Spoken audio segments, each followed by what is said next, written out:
In this week's video, I'll be taking you along as I build a new drill press cabinet.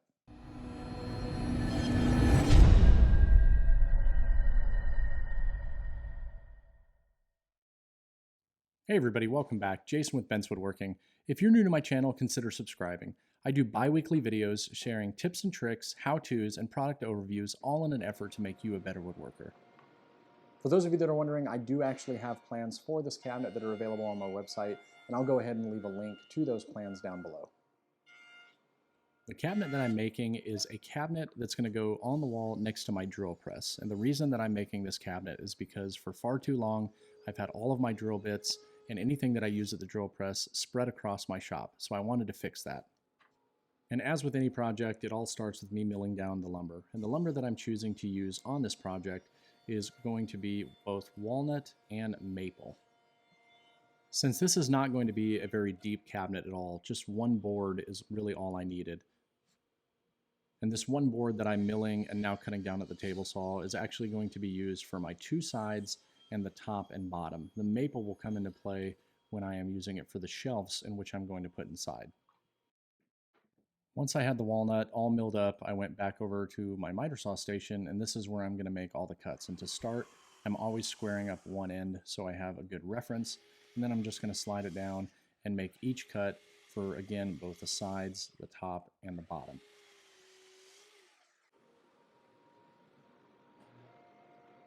As I stated before, I am going to be using maple because I'm going to be placing two shelves inside of this cabinet, and so it doesn't require a lot of maple.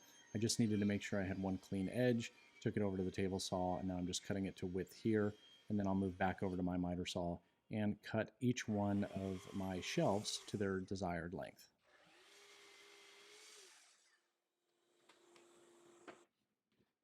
So I recently purchased this drum sander that you see here, and this is the Supermax 1938. This has actually become a part of my milling process. And so what I do now is I actually take all of my boards to the desired thickness on the drum sander and no longer through the planer. And so this does two things for me. Not only is it allowing me to really dial in the final thickness, but it's also helping with some of the prep sanding and saving me a lot of time in the finish process. The way that I'm going to be hanging this cabinet to the wall is going to be using a French cleat, and so I just grabbed a piece of scrap material that I had laying around the shop, and this is what I'm going to be using. So here you just see me cutting a 45 on one piece, and then this will be used to hang the cabinet on the wall.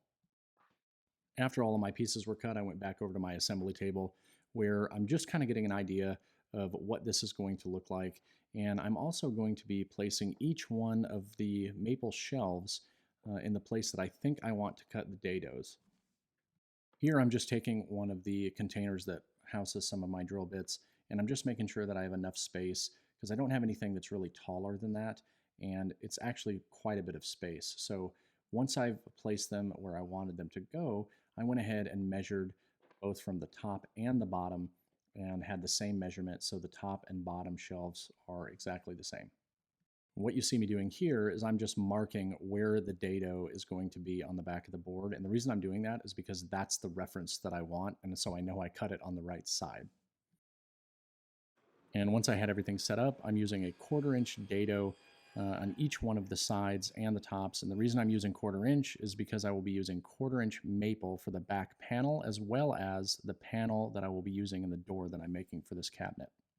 Here you see me getting my table saw set up, and so what you see against the fence that I'm touching is a Craig setup block, and so each one of these are a 1/4 inch thick, and the reason that I'm using that there is because I want to make sure that I keep the board off of the fence.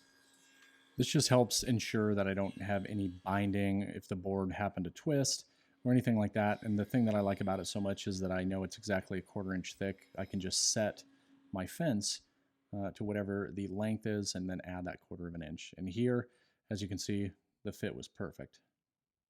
I will be using screws to assemble this, and here I'm just marking the locations for where I'm going to pre-drill and also where my plugs will go.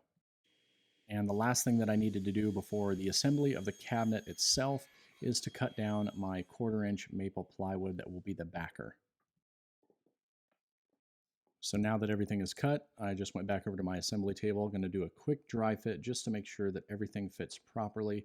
And luckily, everything was perfect the first time.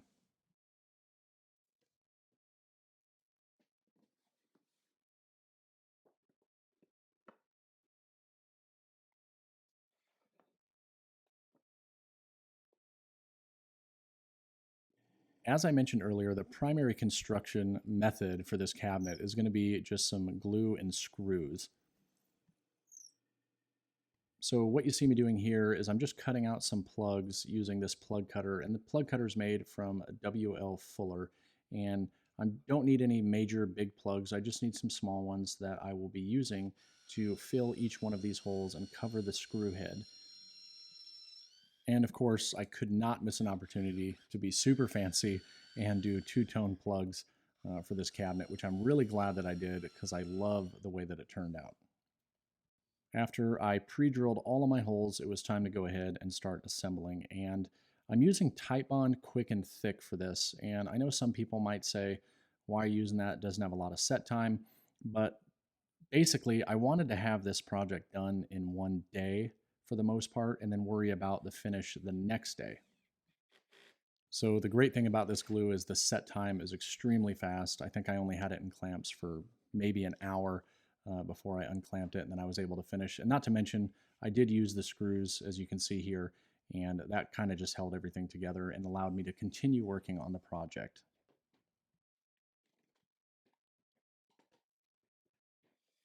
As you can see here, I got just a little bit of squeeze out, so before I move forward, I just try to clean all that up so it doesn't affect the finish in any way. Just doing a quick check now that everything's out of the clamps to make sure that everything stayed square, and it did.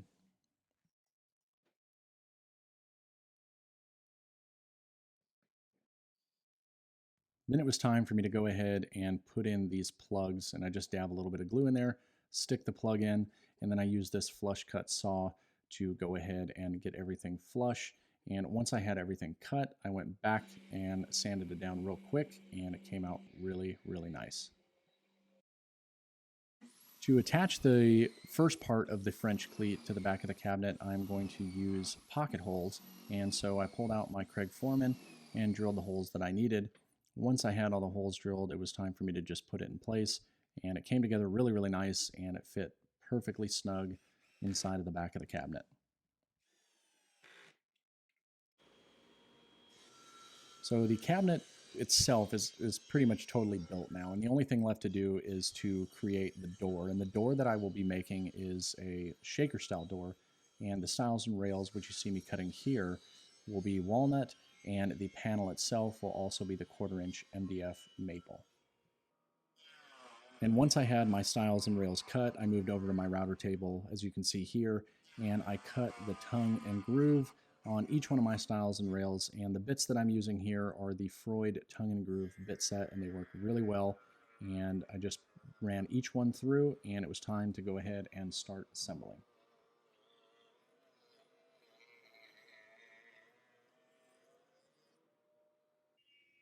And before I actually glued everything up, I went over and made sure that I cut my panel to the desired size for the door itself.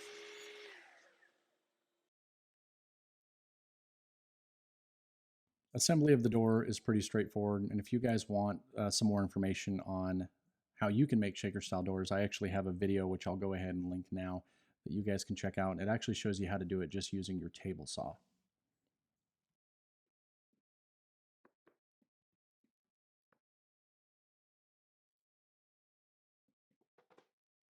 And once I had everything assembled, I just used some of these Bessey gear clamps to get everything clamped, just slight pressure, and put it off to the side.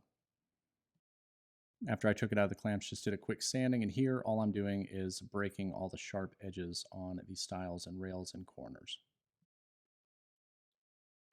And once everything was complete, I went ahead and started marking the areas that I need to drill for the hinges. And the hinges that I'm using are just some Euro style frameless hinges, and they will be soft close. And so I'm marking here where I'm going to put the plates, and on the door I was marking where I'm actually going to drill the hinge cup itself.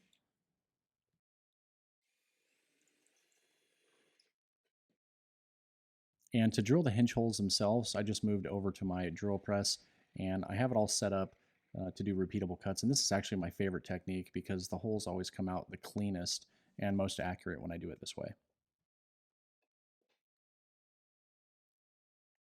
Now it was time to go ahead and install the hinges themselves on the door, and pretty simple process. I actually have another video going over installing hinges, and so if you would like to see that video, I'll go ahead and leave a link to that as well. Once the hinges were installed, the only thing left to do is install the hinge plates, and this is very easy with use of that jig. And now the moment that makes me nervous, and that's making sure that everything fits properly. So I put the door on, made some quick adjustments to the hinges, and had a nice, good, even reveal all the way around.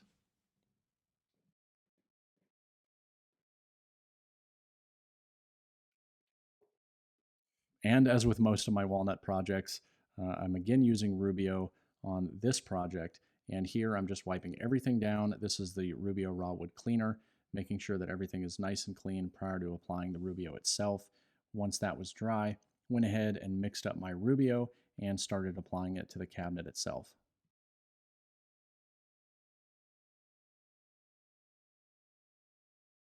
And I use the same application technique that I use for pretty much all of my projects now using Rubio, which is using one of these white buffing pads. And the application is super easy and it's really helpful on stuff like this.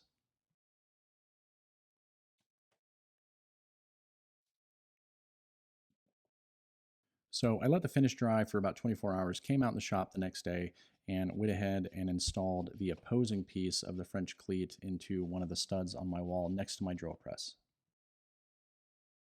And this is the part that I was the most excited about, and that's actually hanging it on the wall and seeing what it looks like.